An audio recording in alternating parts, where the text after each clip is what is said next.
Hey everyone, Boardgame Brody here with Meeple Mountain. I have a copy of Germs. It's an acutely contagious and infectiously fun game. At least that's what the box says. And the game is from bananagrams. Now, before I get started, I'd like to ask if you'd like this video and subscribe to the channel. It's something super easy for you to do, and it really helps me out. And like usual, let's get right into this game. Each player will choose one of the standees, and this standee type or color will match with the same type or color of the tiles that you will be placing on the table. So you'll be building up your Germ type to score the most points. The game starts with a start tile, and on their turn they will place a tile to the existing network on the table. At first, this might be a small network, but with time it will grow and grow and grow. When placing your tile, it will need to match one edge of a type with a matching edge of the same type.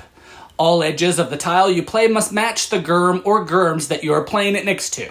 There are 4 types of Germs, and you want to build up your color of Germs with large areas with the most Germs possible. These large areas are called strains in this game, and the bigger the strain, the more points each Germ is worth in that strain. A single Germ is worth 1 point. In a strain with 2 Germs, each Germ is worth 2 points each. Germs are also considered connected in a strain when their corners are touching like this. Corner to corner Germs. 2 points each. This strain has 5 Germs, so that's 25 points. 5 points apiece. So yes, now you can see why you want to make large strains. You'll score a lot more points that way. Sadly, there are other players playing the game, and they can place their tiles, obeying the connection rules, to end your Germ strains, capping them off, and in a way helping you as they are helping give you more Germs, but also not letting you score those large strains to gain those mega points.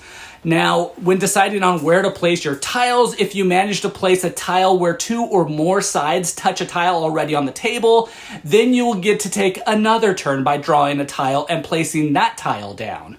Again, if you manage to connect 2 or more sides again with that one, keep on going until you place a tile that only touches one other tile. Then the next player takes their turn. You end your turn by drawing a tile to have for the next round, for your next turn. The tile placement is key to this game, and some tiles have a white blocker section that can never touch another tile, not even another tile with a white blocker area. Strategically, players can place these to make it harder for the other players to build their strains.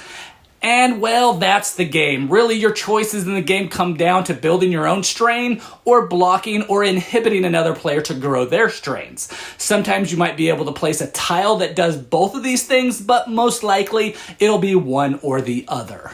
In a 4-player game, your tiles will matter a lot more because you'll be helping some people while hurting others, but the next turn you might help different players and hurt others. And if you continue to help the same player, their Germs will multiply quickly and take over the table. The game tends to include this feeling of attacking whoever that they think is winning the game. Slow the winner down so all other players can catch up. And in a 4-player game, getting attacked by 3 other players because you're winning can be very hard on your strain and ultimately your score. Now, this is more of a kid's game than anything, and many times this isn't a problem because kids tend to focus on their own Germs only. They don't want to attack other people. But when playing the game with older kids or adults, it becomes an attack the leader game, and your choices are pretty simple. You will build your strain versus use your tile to block another player. Usually, players will focus on their own strains until they get to a point where they're building a large strain, and then someone will end it and players will continue building up their own strains until another player ends that one, and you will keep on growing these as big as you can. So I gotta say, I'm a little disappointed in the game. The only unique-ish thing that this game offers is the way strains are scored. The bigger it gets, the higher the multiplier goes. Besides that, the game is draw a tile and play a tile, and the choices are not interesting enough to keep this game coming back to the table, especially since there are so many other options of games out there.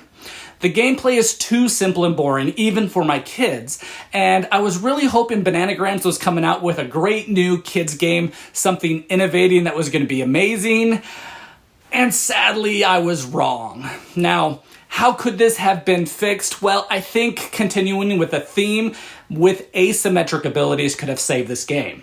One player who wants, say, the blue Gurms to grow a little more smarter, they can draw 2 tiles to then place one of them at a time.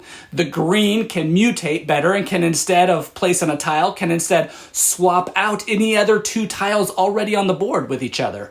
But their sides still need to connect properly with all the surrounding tiles.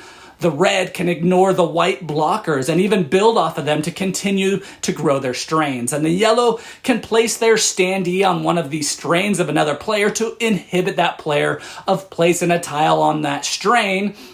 And then that player needs to move their standee each time it's their turn. Something like that would really help the theme in the game and the game itself. This game is not on Board Game Geek, so I know their market is probably not board game hobbyists like me and their kids, but I feel like there are better games that use the same mechanics that this one does, and it does a lot more. And ultimately, I'd rather play a different game with my kids than Germs, as they would as well. So clean up your tables for the Germs to grow in this tile-laying game. Germs by Bananagrams. Again, this is Boardgame Brody, and I hope you enjoyed this video. Stick around and check out some other board game reviews to see what you might want to get to the table.